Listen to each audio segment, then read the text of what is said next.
观众朋友大家好，欢迎收看5月17日公司台语台下晡新闻，我是陈淑君。咱先来看今仔有啥物新闻重点。过来，今仔增加65794例本土病例，有38人死亡。今仔日开始，病院只收中重症的病人。美国南加州俄湾台湾基督教长老教会15发生枪杀案，造成1人死亡，5人重伤，嫌犯是一个68岁的台湾移民。美国企业麦当劳表示，讲罗西亚发动战争，违背因的品牌价值，所以要全面退出经营35档的罗西亚市场。新闻开始来看，咱过来今仔增加65794例本土病例，有39例境外病例，38人死亡。今仔日开始，病院只收中重症的病人，其他高风险族群会安排到加强版的集中检疫所，也是加强版的防疫旅馆哦。另外，明仔载开始，65岁以上的老大人快筛阳性，就准做是确诊。来听指挥中心第一波上届新的说明。共有65794个，那境外移入的有39个。公布有38位确诊死亡的个案后，有37位有慢性病史只有1位没有慢性病史。那这一位也没有接种疫苗，有18位没有打过任何一剂的疫苗。那年龄的部分的话，仍然是以高龄为主。住院的这个分流的条件原则上面呢，是把它改成说是以这个中重症或者是其他疾病经医师评估有住院需求之必要的那我们是要安排收治到医院去住院那其他原来就是属于是比较是高风险需要观察的对象的话呢，我们则是把它调整到去这个加强版的疾检所或是加强版的防疫旅馆，就包括70岁以上的长者或者是65到69岁独居的民众，还有就是怀孕36周以上，或者是小于3个月发烧，或者是3到12个月高烧39度的这些确诊者。我们现在新增65岁以上含以上的长者，使用家用抗原快筛试剂检测结果阳性，并经医事人员确认，或由医事人员执行抗原快筛结果阳性者，那我们就定为确诊。指挥中心宣布，讲明仔载开始，65岁以上的老大人，只要快筛阳性，就算是确诊。经过医师的诊断，就会当开辉瑞的口服药物，第一时间赶紧来提供治疗。摕健保卡甲号码牌，侪民众伫咧检疫进门诊排队，准备要互医生看。这是新北市阿东病院，只要伫咧社区的体检站、病院或者是病院防疫进门诊体检的民众 ，PCR 验出阳性，就会启动确诊的患者评估分流的作业。若是65岁以上的民众，还佫会当优先互医生看，或者是事先互医生看，提早评估敢是爱开药食。就是阳性之后，我们自动发出简讯，会发出简讯询问病人使用药物的意愿。所以我们目前的目标族群是设定在65岁以上老人家，所以我们权衡之下，以这些最高危险群老人家作为我们的优先服务对象。为了降低济岁人患着了后中重症的风险，指挥中心宣布，为5月18开始，65岁以上的济岁人，比照居家隔离、居家检疫、甲自主防疫3类的对象，快筛若是阳性，经过医师确认达成医病共识了后，由医师通报确诊，就会当评估开辉瑞口服药来治疗。因为根据国际上已经发表的随机对照试验，确诊发病5天内的民众，食莫纳皮拉韦了后，住院或者是死亡率是降低31%，食辉瑞口服药是降低88%。另外，连假期的制度今仔日正式实施，甲确诊者做伙住的亲人，有做过3档疫苗的，就会当唔免隔离，做7天的自主防疫，2天内快筛阴性就会当出门。不过外界也是烦恼讲，安尼敢会造成更较侪带病毒的人四界拍走。一样还是7天的限制，跟你这7天要特别的留意。我想只要大家继续维持目前的防疫习惯呢，从3+4改成0+7呢，即使增加风险也是有限的。医师强调讲，到做伙的人感染的几率是真悬，提醒民众除了前3天的潜伏期爱注意，接下来4天也是爱真细致，而且防疫有放令，资本就会增加感染的几率，所以喙暗也是爱挂护条，才会当降低感染的风险。记者综合报道。来看台北市设伫中正纪念堂的车内所 PCR 体检站，今仔正式上路，去机车跟一般的民众分流。婚纱班制哦，这个时段是开放300个人预约，100个人会当现场挂号。台北营总的副院长李伟强表示讲，昨一开放预约，真紧就拢约满咯。伊嘛呼吁有预约民众一定要按照时间来，除了会当做采检，现场嘛医师看诊，也毋过民众若需确诊，就爱去病院领抗病毒药啊。摆甲真长的车队慢慢驶入车内所体检站，民众烫喙暗接受采检。中正纪念堂车内所 PCR 体检站上路第一天，规划汽车、机车行程分流，每一个时段开放300人预约，100人现场挂号。8点开始，还未10分钟，现场挂号名额已经满啦。买货的民众只等后一班。6点多就已经有人在这边排队了，不管是走路来或者是开车来的。那100个名额，其实在8点一开始就已经很快就满，呼吁已经预约的民众务必要来。到今天看起来目前都很好。由北营进驻上百位医护人力支援问诊、领药加采检。台北市长郭文德也呼吁民众唔通食药。这次中正纪念堂车内所到场的比例看起来有提升，民众会当直接领缓解症状的药物，后续若确诊需要到病院领抗病毒药物。跟其一般的采检站最大的不一样是，我们还有看诊跟领药。那我们的领药分2大类，一个是成人，一个是小朋友。指挥中心昨日宣布实施0+7，确诊者下家人只要注满3剂疫苗，就免隔离。新北市长侯友宜认为，3剂甲2剂的疫苗注射率已经差不多，限制对象意义无大。上重要就是无必要迈出门，伫厝办公为优先。不是0+7什么都可以做，原则上你就尽量在家办公，没必要迈出门。没出门一定要严格遵守，不要搭大众运输，人多所在不要参加活动。侯友宜强调，依靠医疗团队专心全力守护新北市民的健康，做好新北市长是伊上重要代志。记者综合报道。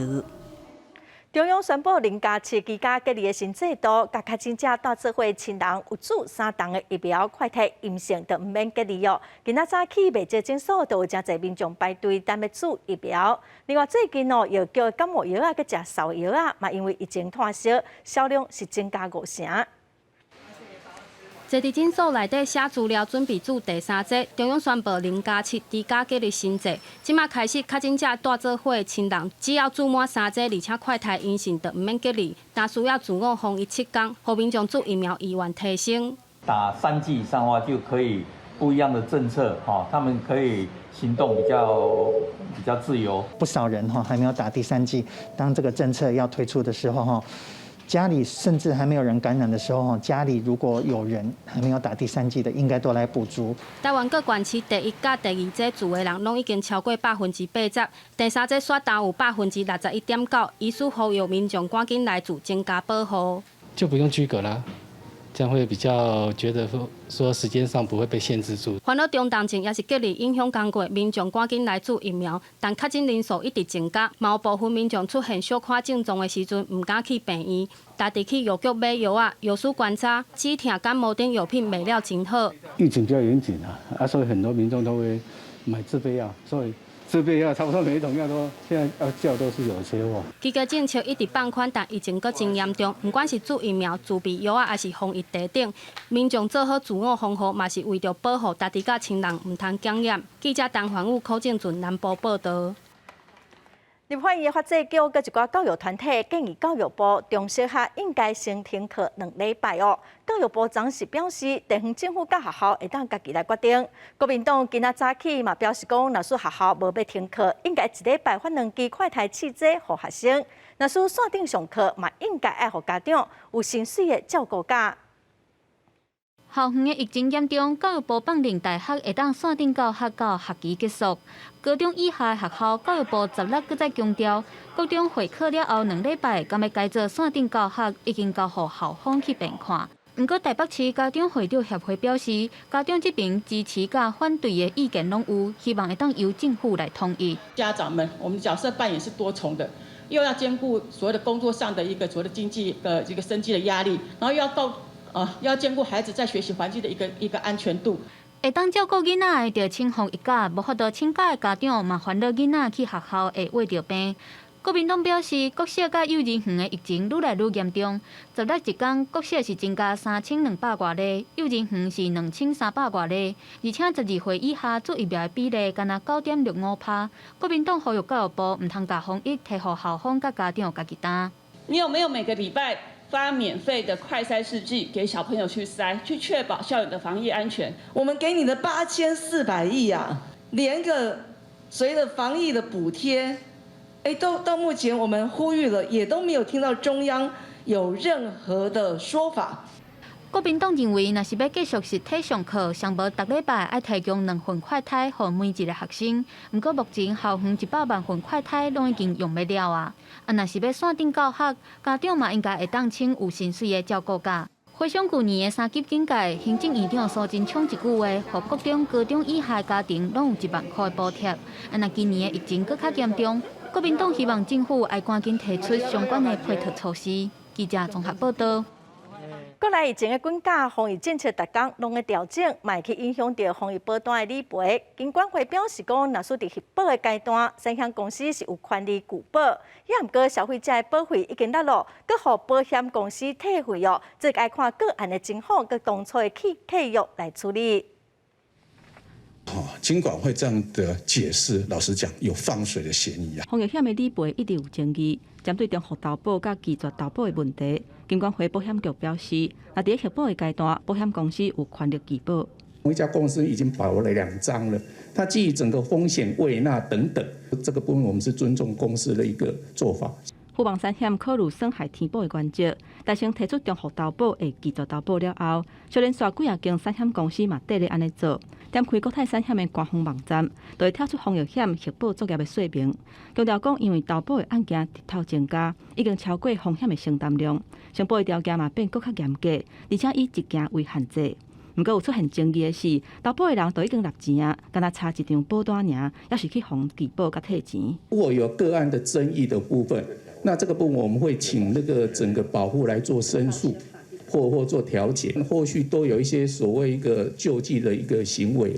另外有不少民众家己为投诉讲，因为甲囡仔共班的同学较近，需要陪同隔离。不过金管会认为讲，家长自愿隔离，所以未理赔。民众认为讲安尼是无合理。不过疾管署说明讲，居家隔离通知书是属于行政处分，并不是隔离的证明。需要给予一些行政上的处分的人开立的一个书面的证明。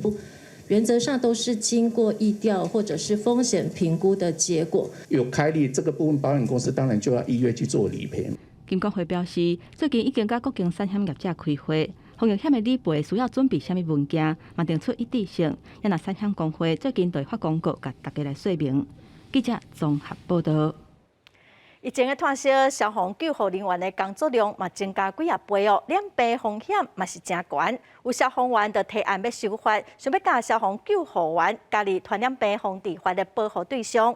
有立委嘛是真支持，嘛已经提出相关修法的草案。伫草案中规定讲，若属民众对消防人员暗砍病情，就会受到处罚。救护车伫街仔路来来去去。这波新冠疫情爆发以来，紧急救护的案件是愈来愈多，民众爱老实通报 TOCC， 才会当保护上前线接勤的人员。不过有消防人员讲，有患者暗砍接触数等等的资讯，互因伫咧感染的风险当中。民众啊都知道，我们到医院去都不可以骗医师，那可是对我们119就说谎，甚至有民众直接在现场就说：“我们问那么多干嘛？赶快送医就对了。”患者不诚实告知，不管是新兴传染病也好，甚至是目前已知的法定传染病也罢，在未诚实告知的情况下，本身我们防护等级不够，那我们就会可能有一定的风险就是造成传染的风险会提高。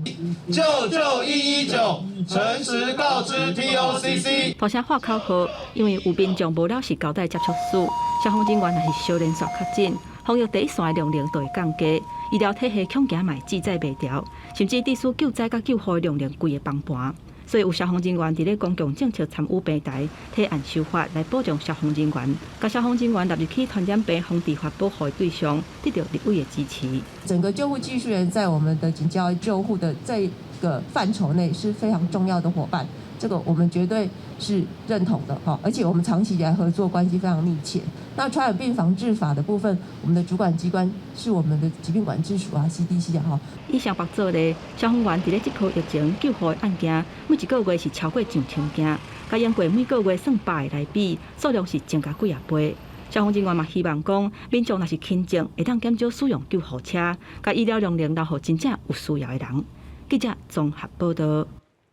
不动产处理委员会今仔将对救国团的财产举行听证会。东山会委员表示讲，救国团过去受到国民党的指示，拢做一寡阻挡台独相关的活动哦。也毋过，救国团是主张讲，因捌做过国民党的付税组织，所有财产哦，拢是合法取得，赚的钱嘛毋捌交予任何政党，拢是用伫公益服务顶头。东山会认定救国团是国民党的随附组织。17针对救国团的财产，是毋是有无适当的所在来举行听证会？东山会和救国团的代表针对这个争议点咧做轮番战。东山会伊直接讲，救国团伫咧过去是照国民党的指示来做防治台独活动的措施，并且以青年活动来做掩护。关都咧要义讲，救国团的财产是不法取得的财产。社团法人中国青年救国团之财产是否为不当取得之财产？是否因命移转为国有、地方自治团体所有？已移转他人而无法返还时，是否应自社团法人中国青年救国团之其他财产追征其价额？救国团伊是咧讲，救国团成立的时阵是绑伫国防部，所有的规章甲人事拢是行政院来派任，已经排除和国民党的关系。救国团到底毋是国民党的随附组织。财产嘛，不是不当的东山。那救国团依法呢，接受政府补助呢，是有劳务对价的关系。那提供了一些人力物力，那当然也有一些很多义工无私的奉献哦。所以说呢，这个部分呢，他领取的一些款项。双方经过一早起的轮番战，听证会结束了后。东山会表示讲，这场的听证会是为着要和当事人做伙来甲事实背会清楚，嘛会来收集意见甲证据，所以伫会后未有任何实质的结论。东山会只要相关的资讯，会过来决定讲是毋是要举办听证。记者综合报道。国际新闻来看，美国南加州俄湾台湾基督教的长老教会15发生枪杀案，有一位台湾的医师郑达志甲亲手对抗，后来不幸死亡，嘛阁有5个人受伤。美国警方是表示讲，嫌犯是一个68岁台湾移民，叫做周文伟。警方初步是认为讲，这嫌犯是因为长期不满两岸的情势，对台湾人有愤怒。总统府嘛强烈谴责这款的行为，嘛派驻美代表萧美琴去表达慰问。真侪侨胞做伙甲周文伟饲伫土骹，无要互逃脱。美国南加州俄湾台湾基督长老教会伫15发生枪击案，造成郑达志医师死亡，5个人受伤，这些拢是台下的人士，引起国内关心。Was a politically motivated hate incident. A grievance that this individual had between himself and the Taiwanese community at large. 当地警方证实讲，嫌疑犯是68岁的周文伟，伊是对拉斯维加斯来的，伊有美国公民的身份。初步研判讲，伊犯案的动机是因为政治动机，伊怨恨台湾人，长期对两岸的情势嘛感觉不满。对伊的车内底找到的字条，显示讲伊无认同台湾是独立出中国的国家。周嫌已经互控诉1项谋杀罪，还佫有5项谋杀未遂罪。想到枪击案发生的时阵，牧师张宣信一探嫌疑犯当咧换枪支起的时阵，摕椅仔对对方甲喊过，安尼才顺利协助甲制服凶嫌。Control his hand and his head and ask come more people to help me to put him in the floor. 发出一些怒喊，就是所以对这20个教会的这牧师们，让他们信徒们知道这件事情是虽然是有特殊的情形，但是是我花的时间。驻洛杉矶办事处证实，周文伟的身份是台湾的移民。伫移民美国进前，伊捌待过台湾。根据当地牧师掌握到的初步消息显示，讲周文伟是退休教师，伊住伫个拉斯维加斯的老人公寓。这个地点离发生的教堂200公里。嘛亲像是有合统会背景。3年前，伊要参加合统会伫拉斯维加斯的活动。牧师认为讲，这件代志是拄呛的事件，避免引起惊吓。朝野立委拢同声来谴责。追究他后续的背景，我倒觉得其实不是最重要的事情哈。怎么样去弭平现在的一个伤口，可能更关键哈。蔡总统他已经指示了外交部对于本案的这个受害的我国的侨民，还有我们的亲属相关亲属呢，要表达最诚挚的慰问跟哀悼。总统府嘛谴责任何形式的暴力行为，对陈医师不幸来过身表示真不甘，已经派驻美代表肖美琴表达慰问甲关怀。外交部嘛煞咧和当地社团侨胞做沟通，来斗协助。记者综合报道。中国政府以反恐维持稳定做理由，甲将100万的维吾尔族人关入去再教育营。联合国嘛表示关心哦。美联社昨指出讲，伫新疆的维吾尔族地区的苏苏富县哦，有25个人内底就有1个人，互以恐怖主义相关的罪名判刑关伫监狱。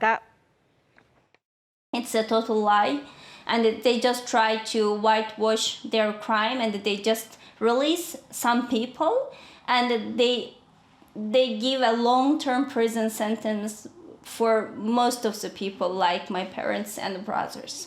你靠家己厝内的人，就算讲无宗教信仰，也是安尼无讲无胆去互人掠起来。根据美联社摕到一份名单显示讲，新疆省西南的苏富县监狱关万几个维吾尔人，这是到即马知影关押上侪维吾尔人的名单。虽然当局一直咧否认，不过这份名单显示讲，这个人是对社会各阶层来的，因无分少年老共钱，拢去互人讲是罪犯，点油做记号。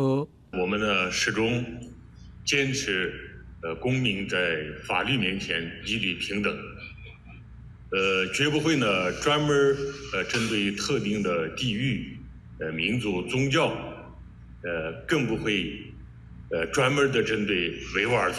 这个人因犯的毋是迄款偷摕物件，也是讲谋杀这款刑事犯罪，因是互指控讲从事恐怖主义、极端宗教主义者的罪行，也是讲用这事端这类的来甲指控，来对付政治异议人士。根据美联社的资料，苏富县将近25个人，有1个人是因为恐怖主义相关的罪名，被列入去监狱内底。这是目前全球所在上悬的监禁率，和美国司法部的数据甲相比，苏富县的监禁率高出美国10倍，更加是中国整体监禁率的30倍以上。I think it is certainly the highest. And that's, I think, another indicator as to why we should think about it as part of a genocidal violence. Because, there's been mass killings of people of a particular ethnic group, but there hasn't been mass incarceration of a particular ethnic group at this scale. 美国政府伫2021年1月正式认定中国对维吾尔人实施种族灭绝，不过北京当局因一直咧否认。讲新疆地区的人因过甲真幸福佮安全。联合国人权办公室伫顶礼拜证实讲，联合国人权事务高级专员巴切莱特估计要伫5月底来访问新疆。I said I believe justice. I believe it will happen, and I believe we will take them to the justice at the end. 公司新闻郑依仁编译。来看中国的上海，伫顶礼拜日确诊的人数已经无到1000个人。当地政府嘛预告6月份开始哦，会当豆恢复正常的生活咯。上海伫昨嘛已经开始分阶段来开放，也毋过哦，即马又搁换北京疫情的炭烧，民众是真烦恼讲会搁开始封城咯。上海自今仔日开始，红环区有限度开放，大卖场、理发厅甲餐饮业者拢赶紧摒扫整理消毒，经过有关单位检查合格了，才当恢复营业。其中理发厅对家己的员工也有消费者要求拢真严格。要对今年的客人，我们进行一个预约登记，到店扫长程码，要查看核酸报告。进到店里之后，要求他们同时操作人员不得超过3名。就是每一波操作都要进行一个消杀环节。营业结束之后，那么要求对店里一个全方位的消杀，同时对他们人员也是的，每天24小时核酸。这间找到护工的年地店，怎么只可能接受团购外送？我们现在因为闭环管理，所以我们从进来以后一直是吃住在店里。我们现在是只做团餐，我们每天就只接可能300-400杯这样子，确保我们的服务和品质和质量。上海这边封城一个月计，礼拜新增加确诊人数降到1000例以下。有关单位宣布，未来的防控工作会分3阶段进行。第一阶段16到20日，全市保持戒毒活动；第二阶段22到30日，希望单日新增加感染数进一步减少，缩小防控区加管制区范围。第3阶段是6月初1一直到月底，目标是全面拢解封。在严格防范疫情反弹、风险可控的前提下，全面实施疫情防控常态化管理，全面恢复全市正常生产生活秩序。在上海管制较放任的时阵，北京的疫情敢有小可欠悬。这波疫情总共有超过1000例确诊，全市16个区有15个区拢出现病例。北京大部分地区才结束3天的普筛，今仔日开始又会连续3天做大规模筛检，希望抓出感染源。政府虽然讲未封城，不过民众也是担心管控上严。可能担心会突然下一些命令，封掉小区，限制我们这种出行的空间，或者有些时候听说有一些就是北京以外其他地区会有要求这个居民上交钥匙、家门钥匙，我觉得这个是对自己这个居住空间的一种不合理的要求。世界卫生组织顶礼拜8批评中国的清零防疫政策挡袂久，不过有关当局到即马依然坚持动态清零。公司新闻詹慧敏报道。再来看北欧国家芬兰宣布要申请加入北约，瑞典嘛表示要加入北约。这2个中立国因为最近的战争态度大转变，北约嘛表示真欢迎，也毋过托尼基是反对哦。罗西亚嘛讲，若使北约扩大军事设施，罗西亚一定会有回应。泡泡200年军事无革命的历史，瑞典总理安德森15宣布要加入北大西洋公约组织。Today, the Social Democratic Party has concluded that Sweden should join NATO. Sweden will not only achieve more security, but also contribute to more security. 虽然这个军事无革命，不过瑞典甲北约已经有常态性的军事演习甲合作。在俄罗斯入侵乌克兰第80天，执政党做出加入北约的重大转变。不过国内民众也有不同的意见。土耳其总统埃尔多安也反对。Bir güvenlik örgütü olan NATO'ya girmelerine biz evet demeyiz. Çünkü NATO o zaman bir güvenlik örgütü olmaktan çıkar, teröristlerin adeta temsilcilerinin yoğunlaştığı bir yer haline gelir.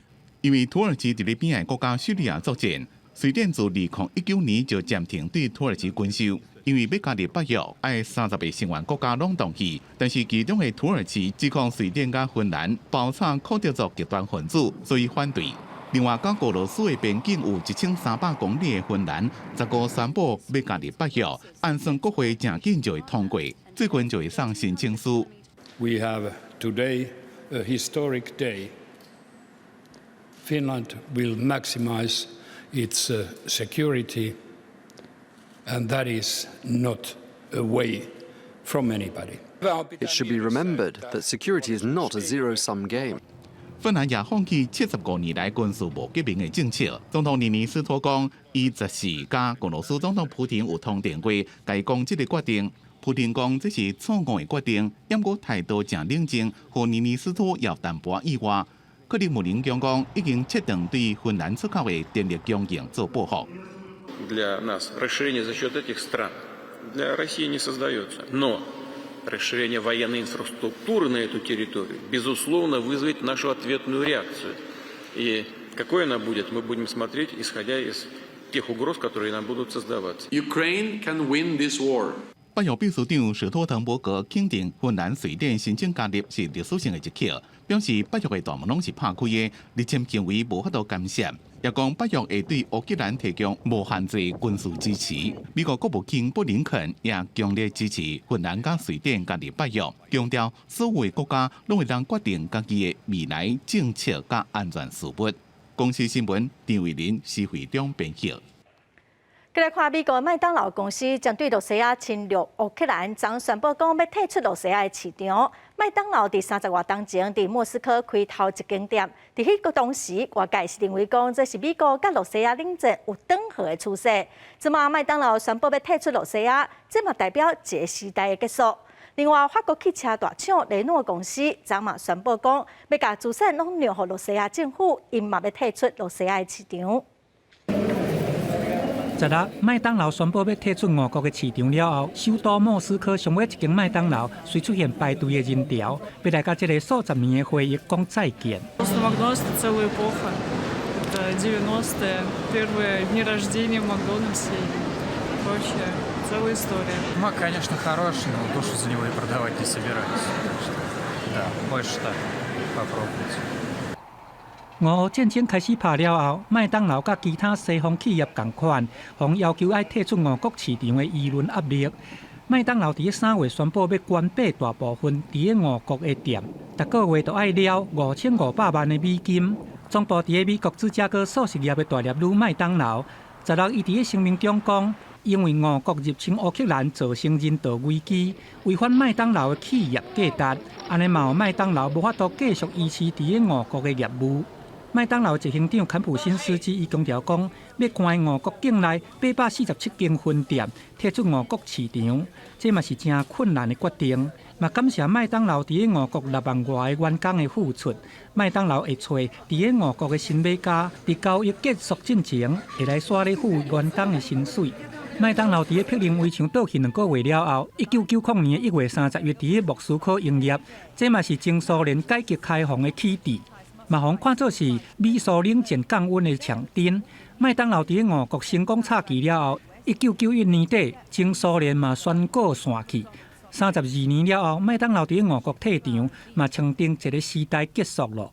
It wasn't the first symbol of the West. Pepsi had come in the middle of the 70s, but McDonald's was something different. It had a different brand and obviously has a much bigger reach today in Russia as well.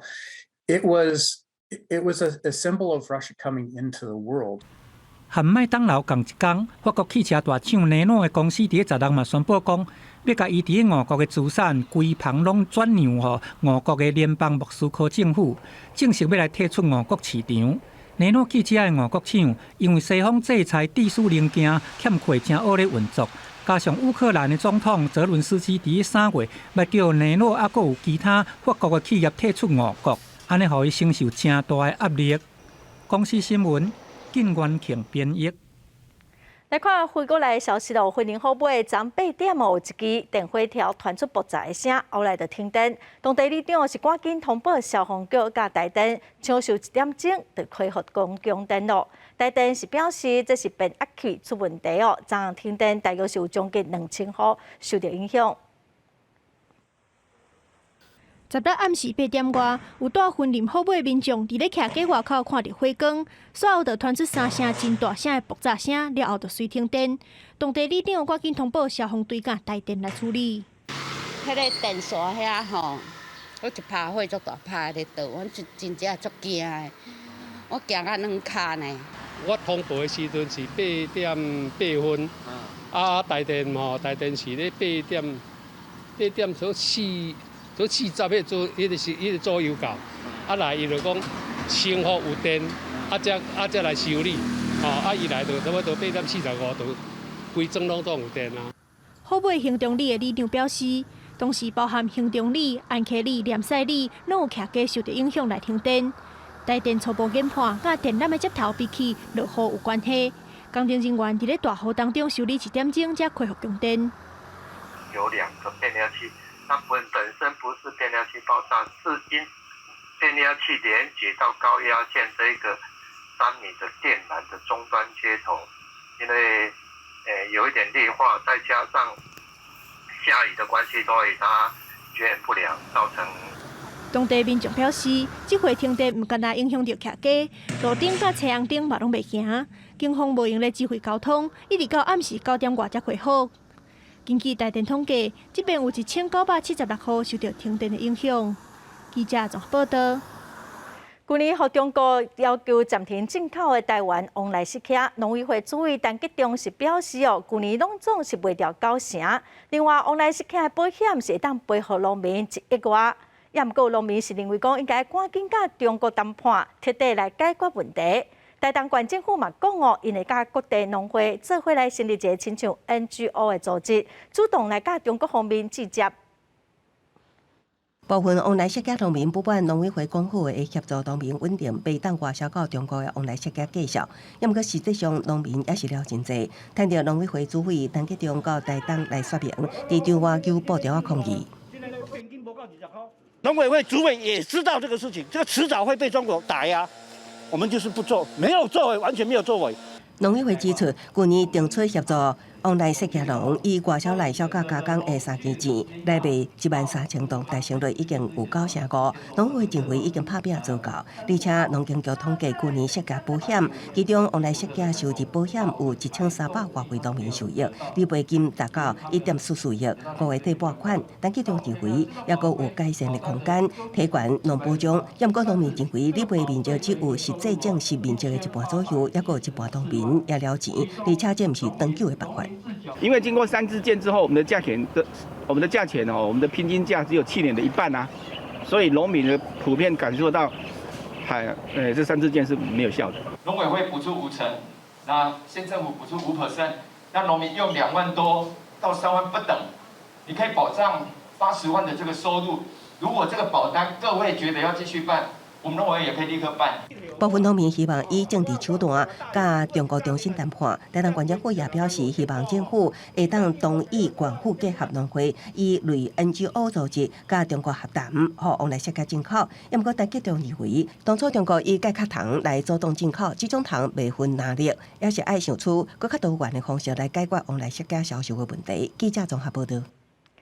再来看台中市政府对2019年开始推动美绿地计划，甲一寡公园改造是新式的公园。也毋过有民众是认为讲，以早旧的公园其实设计了较好哦。也毋过民间团体是认为讲，其实问题是出伫讲目前有真侪台中市的公园设计了无够专业。早起天气真好，毋过台中市北区的文英儿童公园煞是一个人都无。这是台中市府美绿地计划改善的共用公园其中一搭。毋过公园内底刷宝煞干那一只6块仔马，居民讲囡仔根本就无想要来耍。没有滑梯啊，没有这种小朋友一般玩的东西啊，比较没有吸引力。家长的讲法毋是无道理。对照改建进前的相片，文英儿童公园进前有雏牛笼、爬悬架，阁有空中的马囧。毋过即马煞剩刷宝架6块仔马。另外一边西区的东兴公园嘛有同款的情形。台中游戏场下关地社团的发起人林冠派认为讲，美绿地计划欠缺专业的设计概念，都市的囡仔失去感官体验的机会。本来它是有迷宫的地方，走到那里发现全拆了，都没有了，剩下一片荒漠，然后一只摇摇马。其实那个对小孩跟家长冲击是很大的，孩子不会说啊不好玩，我明天还要去，不可能。今年起，更朝建制旗舰型特色公园为目标，设计阶段扩大办理参与式设计工作坊，并于网站公告相关讯息，邀请市民、民意代表及公民团体共同参与。建设局强调讲，早期的公园有一寡安全的问题，改建的过程会拆掉一部分的幼具，目前改善的原则拢会维持幼具的数量。未来特色公园的设计会邀请地方参加。打造更较符合民众期待公园。记者综合报道。华人这几档是正时间会当徛伫沙坡地奥多摆出租这款奥多摆的业者嘛是愈来愈多，毋但影响到环境嘛造成部分游客的困扰。有议员就要求县政府应该爱好好管理也毋过县政府是回应表示讲，目前是无任何法律会当来处罚。这是花莲新城乡3站溪出海口沙坡顶满满的装置艺术，是沙坡车业者藏的翕相设备。除了这之外，900台沙坡车会伫风拿甲沙坡之间走，那占用公共财行私人盈利，对环境生态也造成影响。沙滩属于公共财，但沙滩车业者不用缴任何场地费或规费，就可以在沙滩车从事盈利行为，将公共财产私有化。也有民众怀疑，是不是真的会帮游客保险？官府表示有制定沙坡车活动注意事项，规定业者需要伫花莲溪以北进行。也毋过花莲溪以南的岭顶段虽然是私人土地，也毋过因为有市政规制甲自然生态保护区，所以也是有业者咧开发。地方政府不是真正的权责单位。然而，因为中央没有坚定而且细腻的母法来遵循，这让地方上我们就只能用一些这个相关规定或注意事项。官府强调，沙埔仔伤侪管理单位，像花莲溪以南管理单位是东管处，目前只会当协助业者求助协会，5万因会当做持，不过这个管理办法并无法则。没有法则的话，如何让他们遵守？那您认为筹组协会就能够有效管理吗？筹组协会是其中一个方式啊，这个注意事项，因为它在法的位阶上没有法则。协会的目标呢跟想法是希望说，我们可以营造一个花莲观光特色的一个活动，响应中央的这个青海近海。因为唔但沙埔车受征期，包括轻航机、飞行线、海上查考船等结合运动，拢渐渐仔实行。因为无真正管理办法，保险也多数是团险，并唔是意外险。花莲议员提醒民众从事相关活动，也是爱加注意。记者综合报道。再来看台南北门的金湖国小哦，学校只有30多个学生啊，也毋过学校是真用心的发展特色。连续2档哦，拢带学生囡仔去澎湖关东吉岛来清本色做环保，要用实际行动，互囡仔来了解不正的海洋环境，面对什么威胁。废弃物本色世界片伫东吉平台海报顶甲满满，现场内超过20位民众，也有台南北门的金湖国小的师生做伙来参加净滩。3天内底清出62地得要1栋的粪扫，嘛，互这寡学生真难忘。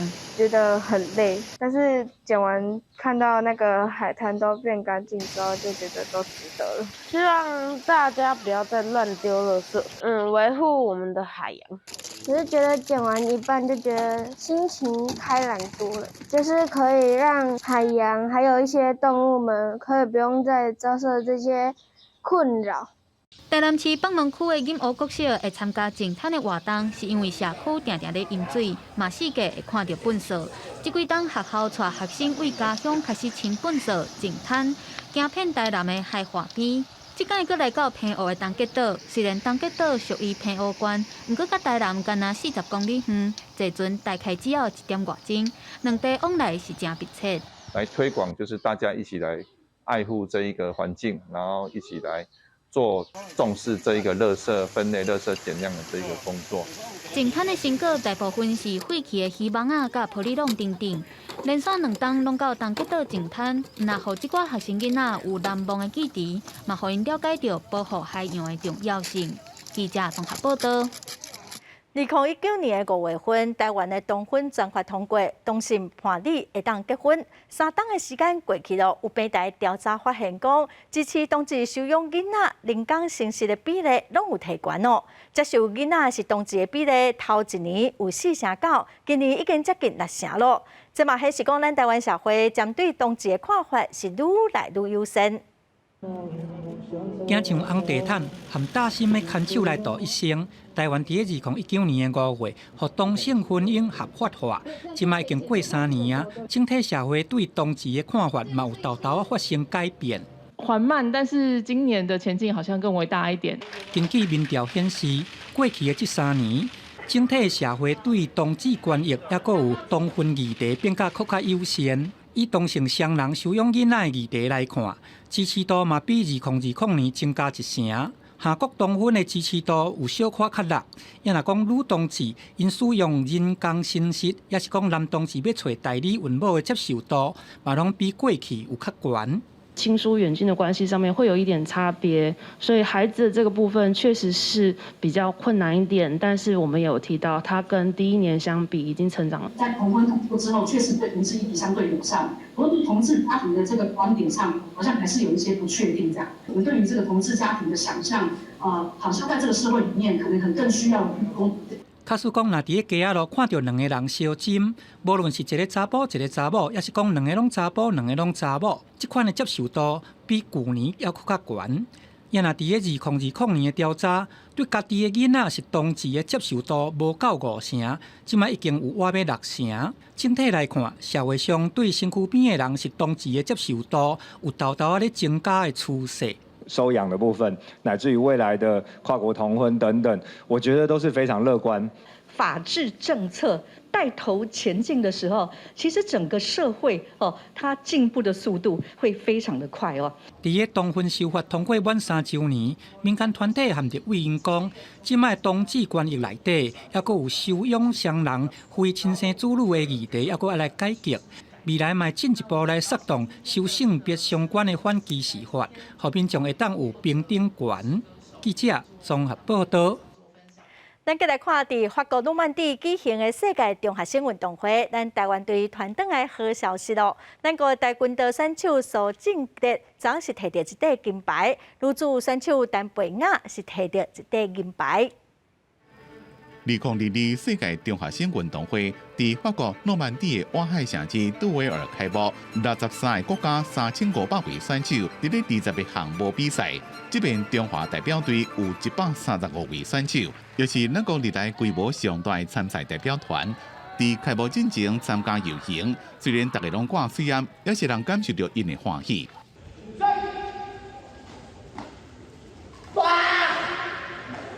开始比赛了，就传出好消息。咱台军队的选手苏正德伫男子个人拼射这个项目，为中华队摕到这届比赛第1块金牌。也那女子个人拼射项目，单项高中的陈培雅也摕到银牌。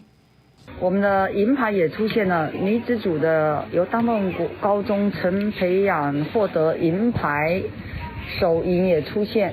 今年上特别的是，伫咧开幕式，地主队法国邀请乌克兰队最近伫咧上尾啊进场，现场的选手大家向乌克兰的选手欢呼致意。教育部希望这边台湾的选手会当做好防疫、平安健康的回国，并且超过顶一届24块金牌的成绩。记者综合报道。来看古早排湾族有一种是来葬的文化，因认为亲人虽然过身，也毋过继续来守护家己的厝，所以就把尸体待伫石板厝的下骹。屏东大学一位文创系学生啊，就把这款部落古早的传统用动画方式画出来，伊的作品嘛，入选美国的电影节，咱做回来了解。一个破病倒伫眠床的排湾族人，人生都要行到落尾，伊感觉真惊吓。毋过有祖先甲部落的守护神把布蛇陪踮伊的身躯边，互伊勇敢向前行。这是屏东大学文创系学生肖心柔创作的动画，甲排湾族的传统文化式来葬，用温暖的故事来呈现。室内葬就是排湾族的一种传统的葬礼仪式，就是他们会把过世的亲人埋葬在自己住的石板屋底下，然后他们会用躯支葬的方式来埋葬，就是代表就是过世的人重新回到妈妈的子宫里面，就是用一个病人即将过世的这个故事来，就是让这个室内葬的意涵可以就是发扬出来。为了协助沙庄到乌拉族部落的族人传承文化，肖心柔决定用室内葬做主题，记录这个特殊的文化。规个故事用色彩变化来呈现死亡，佮等到处理这两种无同的心境，希望带领观众了解家庭坚定温暖的意义。当我一开始知道的时候，我其实会有一点点害怕，为什么家人是葬在自己的家里面？可是当我更了解，那是一种守护的力量，就是也是排湾族他们石板屋家屋的那种力量。深入研究排湾族的室内葬文化，用动画方式来呈现。肖心柔做的这出作品《石板下》，嘛入选美国的国际电影节，要公开来放送，让全世界看到咱台湾原住民的特别文化。记者综合报道。来看屏东东港的大鹏湾澎村湿地哦，在地人拢讲，这有一个真特殊的船长，伊逐工哦拢会伫园区内底散步巡产水哦。这位船长其实是一只40公斤重的大象龟哦，伊嘛请来真侪游客，拢专工来到这甲伊翕相哦。那么做伙来认识这位象龟船长。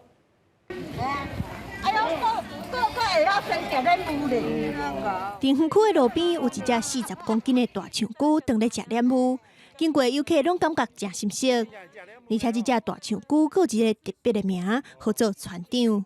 有个人看到说，这只好特别哦，伊拢会叫孙儿哦，那你们跟村长、领长一样。船长是屏东东港大坪湾平村湿地的大冰青，逐工伫咧园区内底散步，都亲像咧巡产水共款。大人囡仔拢上来甲伊翕相。其实船长应该是饲伫咧厝内，为着予伊有天然的生活环境，才会带来平村湿地。然后很多粉丝啊，很多小朋友也特地会专程跑来找他，有的要拍完美照什么，一进来就。小姐，你们村长在哪里？其实我们之前是想说这个环境很棒，就把它带来这边，也等于是有点野放，让它比较不要像说一般民养宠物把它关起来。园区的业者看到村长遐尼受欢迎，嘛开始伫咧游览的路线当中设计长久的导览，希望游客尊重保育类的动物。记者综合报道。这2天，东北季风减弱，中部以北东北部地区透早拢会下凉冷哦。明仔载台湾的东半部、大台北地区、恒春半岛有一寡所在会落雨，其他的所在哦，嘛有可能会落西北雨。下晡晡的天气，咱来看各县市详细资料。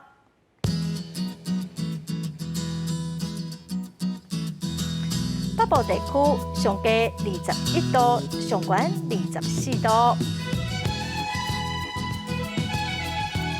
中部地区上低22度，上悬27度；南部地区上低24度，上悬28度；东部地区上低21度，上悬24度；华岛地区上低19度，上悬24度。再来看未来3天的天气。